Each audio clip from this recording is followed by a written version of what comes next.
So this is Samsung's Z Fold 5 versus Samsung's Z Fold 4. So last year's flagship foldable versus this year's flagship foldable. We're going to see how they compare, whether you should get one or not, and if you already have the Z Fold 4, should you be considering an upgrade to the Z Fold 5. So first, the pricing. The Z Fold 4 brand new will likely cost you around $1,400 to $1,500 versus Z Fold 5 is around $1,800 brand new. Of course, there's sales, trade-ins, all kinds of offers available all the time for Samsung devices, so you'll likely not be paying that full retail price. And if you get them used, Z Fold 5, I doubt you'll be able to find it used. You might be able to, but and the Z Fold 4, you'll definitely find it renewed, used, certified, or rebranded, whatever, well around under $1,000. So with that being said, let's talk about the hardware. Both of them relatively look the same from afar. Right now I have the cases on both of them, so you can't really see them through my A-roll, but through B-roll I'll show you some differences of the back pieces. Again, they look very similar. The main differences are going to be that one, the Z Fold 5 is just a little bit slimmer now, a couple millimeters, so it definitely hit the gym a bit, so it lost a little bit of weight as well. It also got a slightly redesigned camera bump. By that I mean the actual camera bump is just a little bit slimmer, but the lenses do stick out a little bit more. And the Z Fold 4, the camera bump is just a little bit bigger, and it also, the lenses don't stick out as much. And as you can see, the flash is built into the camera bump of the Z Fold 4, whereas on the Z Fold 5, the flash is built into the actual back of the phone. Both of them use an Armor aluminum frame. On the Z Fold 4, it is a glossy finish, at least with this particular colorway. The hinge is also glossy, versus on the Z Fold 5, this particular colorway is a matte finish, which I really like.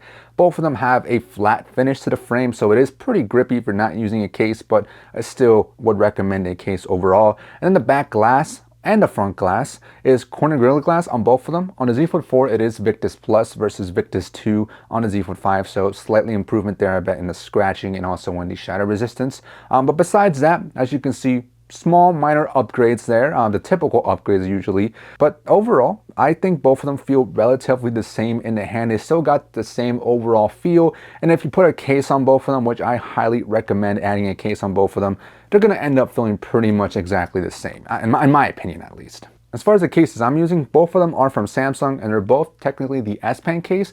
With the Z Fold last year, it came with the S Pen module, which was a thicker S Pen, and it also came with this little module you can take on and off to be a kickstand for your phone. So allows you to use the whole inner display to watch a video and use your kickstand to prop up your phone. And then the Z Fold 5, I'm using the new S Pen case, which gives you a slightly smaller S Pen and allows you to put the S Pen within the case. And you know, it's a little bit slimmer, it doesn't stick out as much, and it's a smaller S1 like I said. So the way you take it out is pretty simple. You hit this little switch and it pops it right out to allow you to pull it out and use it. So both phones can take the S Pen. It is the Z Fold Edition S Pen, so you can't use your regular S Pen, such as like your Tab or maybe your S20 series or Note series S Pens. So you do have to use a special S Pen, and I mean, it's great.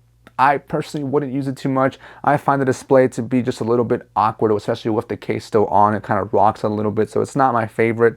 But it's there if you want it. I'm just using the case for it to be a case, but I don't really use the S Pens. On the Z Fold 4 case, as you can see, I'm rocking the kickstand case right now, and I rarely, if ever, use the S Pen module to carry around the S Pen on the Z Fold 4. The hinge has also been slightly improved. So for one, it lost a little bit of size, so it's a couple, I think maybe a few millimeters smaller, but also the feel when you open them is slightly different. So on the Z Fold 5, the main thing I do notice is that when you go to open it up completely, there's a bit of a snappy, springy feel when you go to open it fully. Whereas the Z Fold 4, I swear it was like this when I first got it as well. So I think over time, over a year of usage, it just lost that springiness to it. So I'm not sure if the Z Fold 5 will have that same experience, but I guess we'll find out a year from now if it's still holding up nice and well. But for the most part, both of them will get you at pretty much any angle when you're unfolding and folding up the device.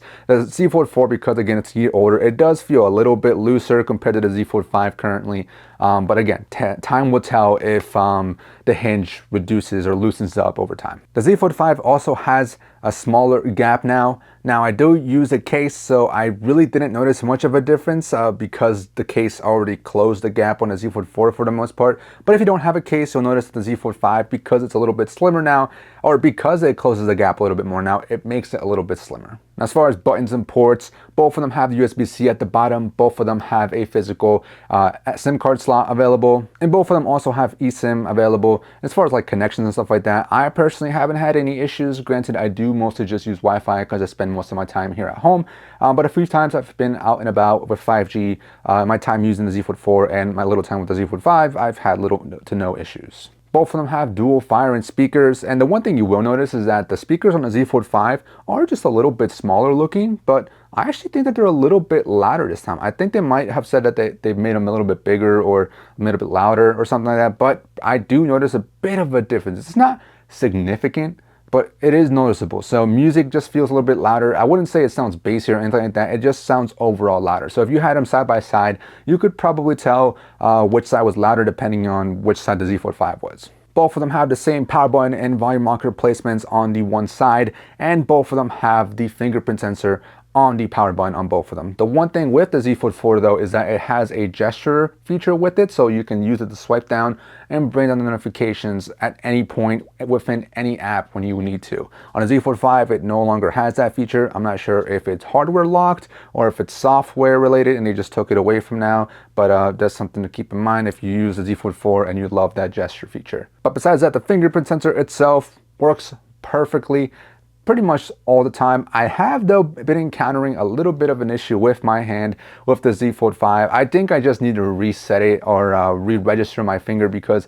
when I'm using it on my left hand and I'm using my middle finger to unlock it, I don't know if it's because when you set up your fingerprint sensor, it wants you to open up the device. I don't know why it needs you to do that. Like, I'm trying to unlock my device when it's closed.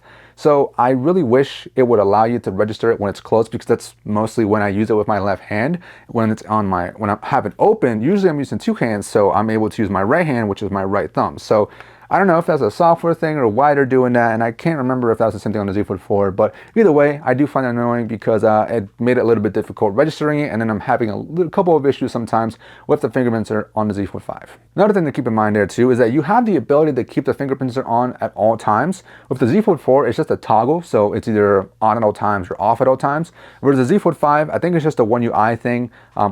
Hopefully it'll come to the Z Fold 4, but basically you have the option now to decide if you want the fingerprint sensor to be on at all times when it's closed, when it's open, when it's both, or just keep it off at all times. So I like that you have those options now. And then both of them also have facial recognition available, which works pretty good most of the time. There's a couple of times where you're in a low light environment or you have your phone way too far away or at a weird angle maybe, and it won't recognize you. But besides that, you'll be just fine. It'll unlock pretty much anytime. And it works on both the cover screen on both of them and also with the under display camera within the inner screen. And now finally getting into those displays, you do have two of them obviously because it is a foldable device. So we'll start with the cover screen here. It is a 6.2 inch 1440p 120Hz display on both of them, but there is slight improvements. I'm not sure if it's the technology that's improved or they changed a different kind of display or something.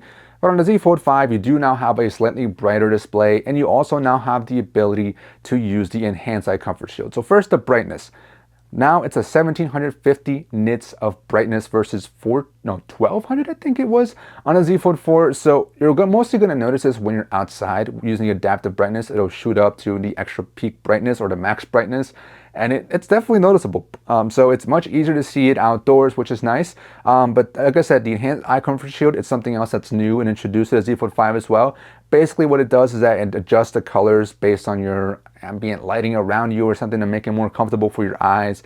I like it. Just what it does is that it tones down the colors, makes it not as vibrant. So unless you really want a vibrant display like the typical Samsung display, then you might not like that feature. The Z Fold 4 does have the adaptive option for the eye comfort shield, but the enhanced is obviously more enhanced. But besides that, both of them have a good quality display. It is a tall display, it's tall and skinny, so it's still the same experience. So for the most part, I would only just use the front cover screen for my basic one app at a time. Sometimes I would multitask, and by that I would sometimes put a video at the top and then scroll something at the bottom, nothing significant or anything like that. But for the most part, the cover screen, it's your take on whether you like the experience or not. It can be cramped for typing in my opinion if you're using two hands to type. If you're using one hand, it's one-handed friendly, so you can easily type in text with one hand, or you can use swipe gestures if you wanted to. You can also watch videos on the front cover screen. I think they look pretty good overall. It's a Samsung display, so it looks really good. The best videos that work on this type of display are like movies that have a long, wide format, so you'll be able to get pretty much a perfect screen to body ratio for that video. And then we have the inner screens for both of them, and again, both of them are the same size, that being 7.6 inch. 1440p, 120 Hz, AMOLED or OLED flex displays. Both of them still have the under display camera, which is not much of an improvement on the Z Fold 5. It's pretty much the same, which means that if you look for it, you'll notice it. If you don't look for it, then it'll just blend into the screen.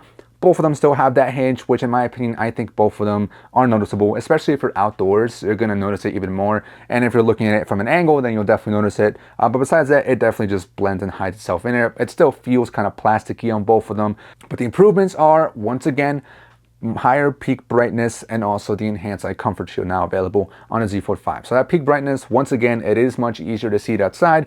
It is a bit brighter, so that's nice and good. And then that enhanced eye comfort shield, once again, it enhances those colors, or it adapts the colors to your environment so it's more comfortable for you. But besides that, both of them again have the same exact experience. You can multitask, you can watch one video at a time, you can get a large display to do all kinds of different things. You can take advantage of the display as you want to, but it's the same experience. You're not going to get a new experience on the Z Fold 5 coming from the Z Fold 4 or picking whichever one. It's going to be the same experience. Typing on here on the big screen, I still find it to be tough as well. So it's not a happy medium, or there's no happy medium, I should say, when it comes to typing on this phone, is because the cover screen can be a little too cramped and then the big display can be just a little too big. So there's no happy medium. And both the cover screen and the inner screen on both devices have an always on display if you wanted to use that. As far as performance, the Z Fold 5 does have the newer Snapdragon 8 Gen 2 with 12 GB of LPDDR5X RAM, I believe, and then 256 GB of storage up to a terabyte of UFS 4.0.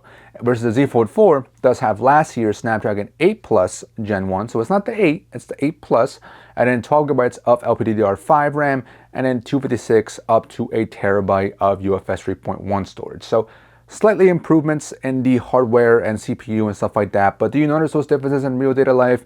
Honestly, not really. I feel like it's still a solid performer on the Z Fold 4. Yeah, the Snapdragon 8 Gen 2 may be a little bit more efficient, but the 8 Plus was already more efficient than the 8. And so the 8 Plus of the Snapdragon 8 Gen 2, I personally don't see a massive difference.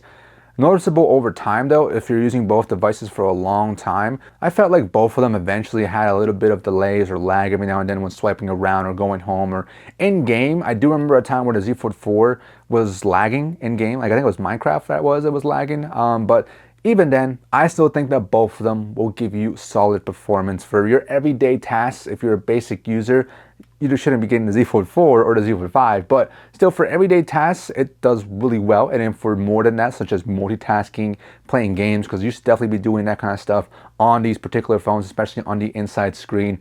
These phones will be able to handle it with no problem for the most part. I think that's pretty much it. The performance is solid on both of them. And if you want the newer, better, more efficient chip, and by that I mean slightly more improved, slightly better, more efficient, then I guess get the Z Fold 5. But you'll be more than satisfied with the performance of the Z Fold 4. And then talking about software, both of them are Android, both of them have One UI, but the Z Fold 5 does have a slightly more updated version, One UI 5.1.1 versus the Z Fold 4 that has One UI 5.1.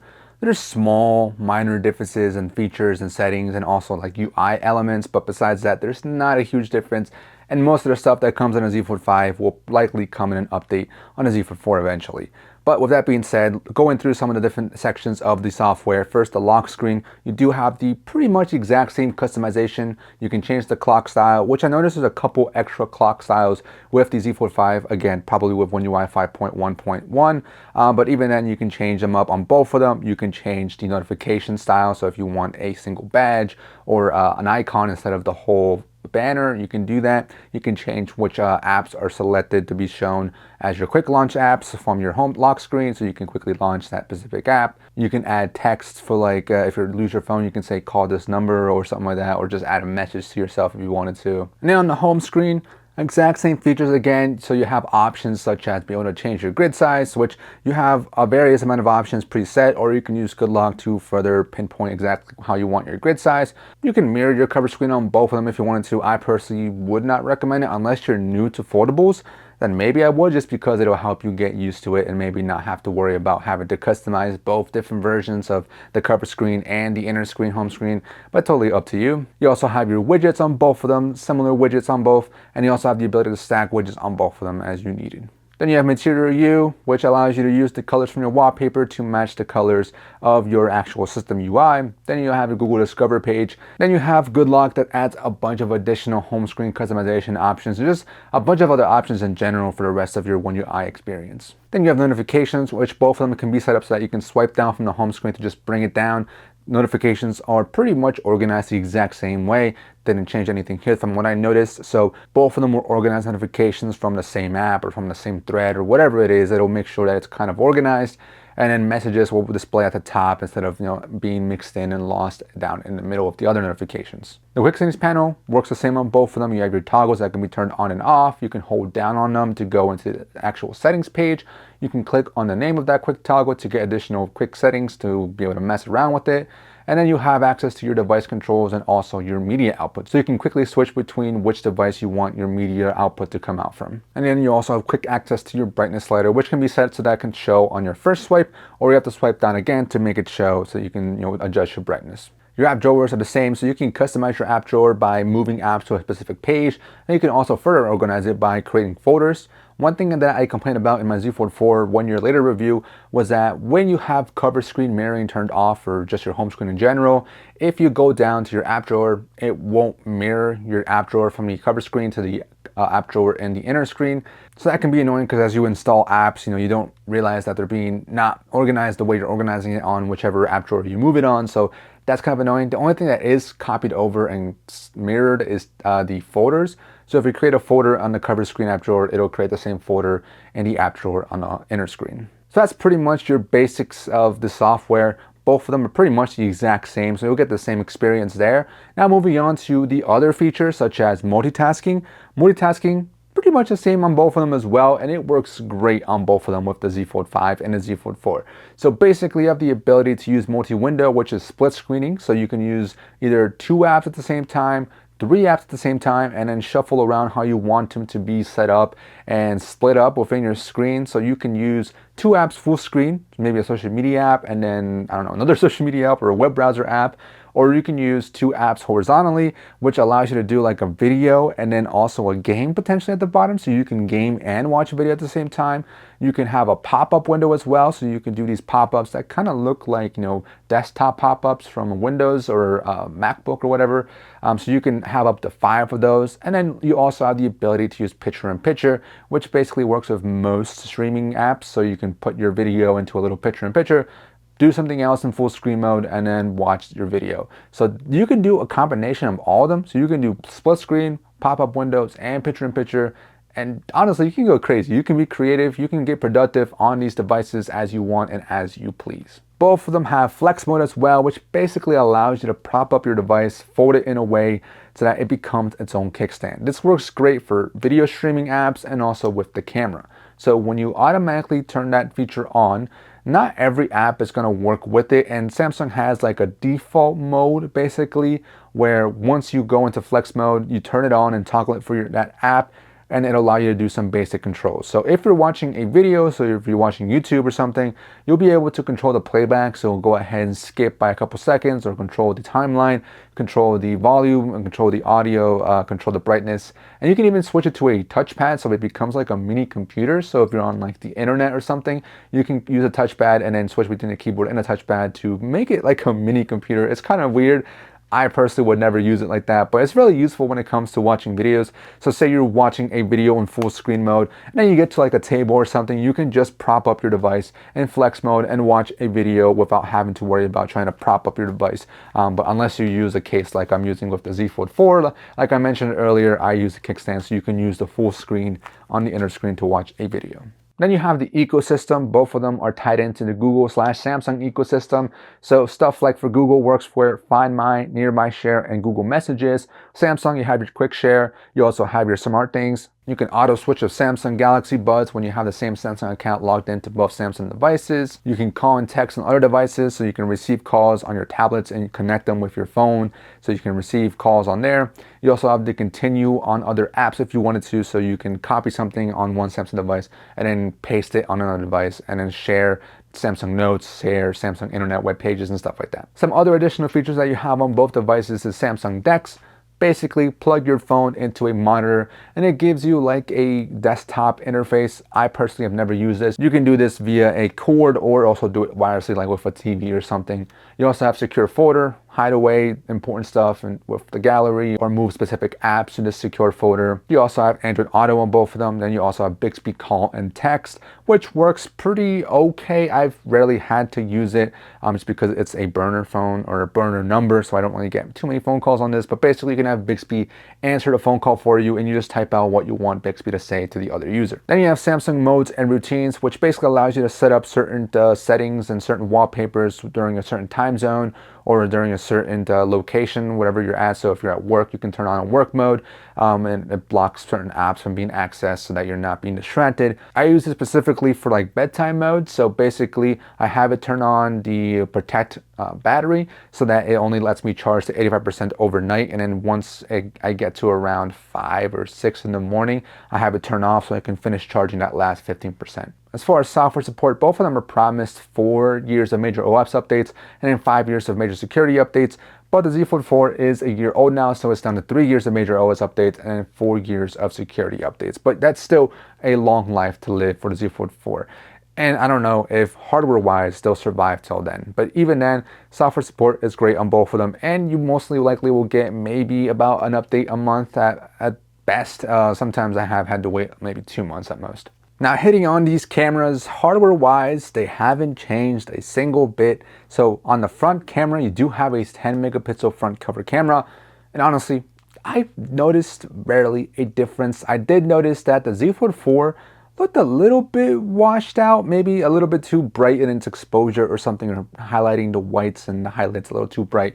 Versus Z Fold 5 just looked a little bit darker. So I would say the skin color maybe looked a little bit better on the Z Fold 5, but nothing crazy drastic better. But both definitely looked good overall though. In low light, overall, it's definitely going to depend if you have a steady hand, because it doesn't do its best if you move your hand, obviously. But overall, I think the Z Fold 5 was actually able to take a little bit better of a brighter image, especially in my surrounding areas, because usually it just looks like it takes a picture of my face and then everything else is black behind me. But the Z Fold 5 just maybe just did a little bit better in low light. On the front camera, I do cap out at 4K 60, but I record in 4K 30. The image quality is pretty good on both of them in my opinion, especially in normal daylight conditions. Skin color, not the most accurate on either. The Z Fold 5 does look a little bit brighter and a little bit more vibrant, so it's reversed of the photos. In low light, both were pretty rough, so noisy for sure, dark obviously. But the Z Fold 5 does seem to make it a little bit worse. I don't know, it's just I guess the way it's processing the colors that it makes it look a little bit worse. The Z Fold 4 for some reason looked a little bit brighter, maybe because it was trying a little bit more to expose or do whatever it needs to do. But yeah, I just think both of them look pretty rough, but the Z Fold 5 looked a little bit more worse for wear in my opinion. You can use that under screen camera if you wanted to. It is a 4 megapixel and in daylight conditions it looks okay. It reminds me of like late 2000s, early 2010s phone camera quality, so it's not the best, especially once you get indoors or in low light. Videos is the same thing. Even in like normal daylight conditions, it looks rough. It looks kind of fuzzy and blurry sometimes, but it's usable for maybe for video calls. As far as the back cameras, again, both of them are gonna have the same sensors. So the Z Fold 4 and the Z Fold 5 both have a 12 megapixel ultra wide, a 10 megapixel telephoto, and a 50 megapixel wide. So photos, both are again very good in my opinion. I think whichever one you choose or have right now, you'll be more than pleased with what you get as far as the quality. Both are not exactly accurate to the scene that I was seeing in the real world environment, but I like the way Samsung takes its photos overall. It tends to make it a little bit more saturated, more vibrant, to make it look more pop and more beautiful. But the Z Fold 5 did dial it down a little bit in its colors. It seems to make it a little bit darker. So like if you look in like shadows or dark areas, it's a little bit more black, a little bit more darker, versus Z Fold 4 tends to make things a little bit more brighter, which and hence may make it a little bit more vibrant looking. But I think it's totally up to you to decide which one you prefer. But overall, I think both look sharp, and both don't have the autofocus available on the ultra wide, so no macro capabilities. Both also have the same 0.6x ultra wide, so you'll get the same amount of wideness. Telephotos, both are a 3x, so you can get an optical zoom of 3x zoom, and then you can digitally zoom up to 30x on both of them. And I actually think this is where the Z Fold 5 maybe does a little bit of a better job. So as you start to zoom in more, the Z Fold 5 does seem to have a little bit more detail, and it's even a little bit more brighter sometimes when it comes to those photos. Not the most usable on both of them, but the Z Fold 5 tends to look a little bit better, so there's definitely a bit of an improvement there in the processing when it comes to this digital zoom. And low light definitely depends again on how steady your hand is. When there's some light, the Z Fold 4 looks a little bit brighter, but in complete darkness, the Z Fold 5 looks a little bit brighter. So again, that might be the processing that it's able to try to get this fake light coming in and make it a little more processed, a little bit better. But otherwise, color-wise, I felt that it was back and forth between the Z Fold 5 and the Z Fold 4. Sometimes one was more vibrant versus the other, but it's again gonna be totally up to you to decide when you're looking at these photos here. Videos on the back, both of them cap out at 4K 60, similar to photos. I think the Z Fold 4 just maybe tries to expose things a little bit more, brighten things up a little bit more, whereas the Z Fold 5 tends to make things a little bit more darker, which in turn kind of makes it look a little bit more natural, because obviously in the real world I wasn't seeing as bright and colorful as these things were on the Z Fold 4. So the Z Fold 5, like I said, looks a little bit more natural maybe. But both overall, like I said, look sharp and good quality. Both do cap out with their zoom at 12x digitally. And again, the Z Fold 5, similar to the photos, it seems to be doing a little bit more processing here, a little bit more detail, I guess because of the new Snapdragon 8 Gen 2 or something, that it just looks a little bit more detailed when you're zooming in. There also was an improvement in the steady hand mode, so if you want to get a more stabilized shot, you can use steady hand. And the Z Fold 5 is now able to record at 1440p instead of 1080p previously on the Z Fold 4. And low light, both look pretty noisy, especially once you get to sections or environments where there's little to no light available. Both of them can struggle to show any kind of detail or much detail at all. You can definitely see a lot of noise going on. And one thing I did try checking it out was the ultra wide and telephoto in low light, and it just looked bad. I would not recommend using the ultra wide telephoto in low light at all. Stick to the main lens. That's where you'll get a little bit more light, because it's a bigger megapixel sensor, I think, that allows it to bring in more light and actually get something out of a complete darkness shot. I also tried recording a front video, so like a selfie, so you know how you can record yourself using the back cameras. Well, I tried that with the Z Fold 5 and the Z Fold 4 to get a comparison. So instead of using the front cover camera, you could use the back cameras to record yourself at night, and I mean it looks the same as how it would on the back cameras to record just the back, or just video in general. So it's up to you to decide if you think that's something you would use. Both of them also have 8K available, but they did improve the frame rate. I maybe improved it depending on what kind of frame rate you prefer, but the Z Fold 5 now is 8K 30 instead of 8K 24, and I think both of them looked pretty sharp and overall pretty good, even while stabilized for being 8K. Color-wise, it looked very similar to each other. I don't think there was much of a difference there, even with the, how I mentioned how the colors changed a little bit, where the Z Fold 5 was a little bit darker and the Z Fold 4 was a little bit brighter. I felt like there was a little difference when it came to 8K though. So here's a couple Snapchat photos that I took. So this gives you an idea of the social media aspect of how these phones work. So same things that I noticed on the cameras for photos will be the same thing that I noticed here on Snapchat, that the color-wise, the Z Fold 4 tend to look a little bit brighter, but otherwise look pretty decent, not bad in my opinion. And you can use the ultra-wide and main-wide and telephoto on both of them. Video-wise, it definitely looks weak in my opinion. It looks noisy, looks compressed or whatever. It just looks not too good compared to the actual video footage from the camera on both of them. So same differences and from the normal camera to the cameras on Snap as well, where it looked a little bit brighter on the Z Fold 4. But there you go. That's pretty much the cameras on the Z Fold 5 versus the Z Fold 4. Minor improvements similar to the rest of the phone that's already, like the hardware, the software and stuff like that. Minor improvements, but in my opinion, whichever one you already have or get, I think you'll be happy with. Now, as far as battery life, both of them do have a 4,400 milliamp hour battery.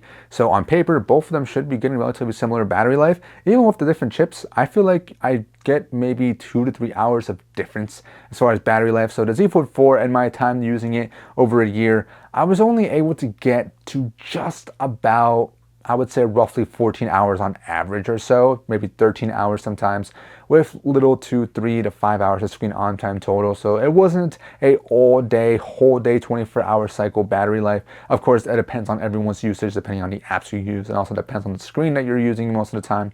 So that was my experience with the Z Fold 4. So I would likely have to charge before I went to bed. But the Z Fold 5, in my little time using it so far, I've been able to get at least 15 hours or so. So like a small hour or two difference between the Z Fold 4.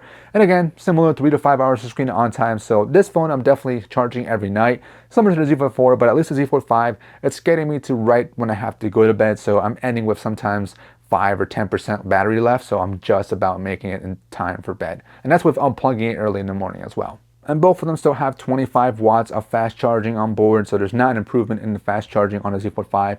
So they both take about an hour and 20 minutes or so to fully charge. Both of them also have reverse wireless charging and regular wireless charging if you wanted to use that. So at the end of the day, which one should you go out and get? The Z Fold 4 from last year or the Z Fold 5? So if there's a price difference of $400 or more, get the Z Fold 4 from last year. You're going to have a very similar experience that I think it's not worth an extra $400 to upgrade to the Z Fold 5. If you're paying anywhere from $200 to $300 or less, then by all means, I think it's definitely worth going and getting the Z Fold 5 instead of the Z Fold 4. If it's your first foldable, I would say go for the Z Fold 4 still, just so you can get that experience, especially get it used, renewed from Amazon or something, so you can get a feel for the experience, because you may not like the folding experience. So try it out first with a nice return window, and if you don't like it, just return it. Now, if you are upgrading or thinking of upgrading from the Z Fold 4 to the Z Fold 5, again, depends on how much you're paying. But if you can afford a foldable phone, I feel like you can just upgrade. I feel like you have the money to upgrade, but that's not for me to say. But if you're paying a lot more, like $400 to upgrade from the Z Fold 4 to the Z Fold 5, yeah, I wouldn't do it. I think it's too much money for minor improvements, and yes, minor that add up to the ultimate better experience, but I just don't think it's worth it. But if you're only paying $200, $300 or less, yes, definitely upgrade. Those small improvements will make the difference for $200, $300, but not $400 or more difference. But with that being said, that's been it. Hope you guys enjoyed, and peace.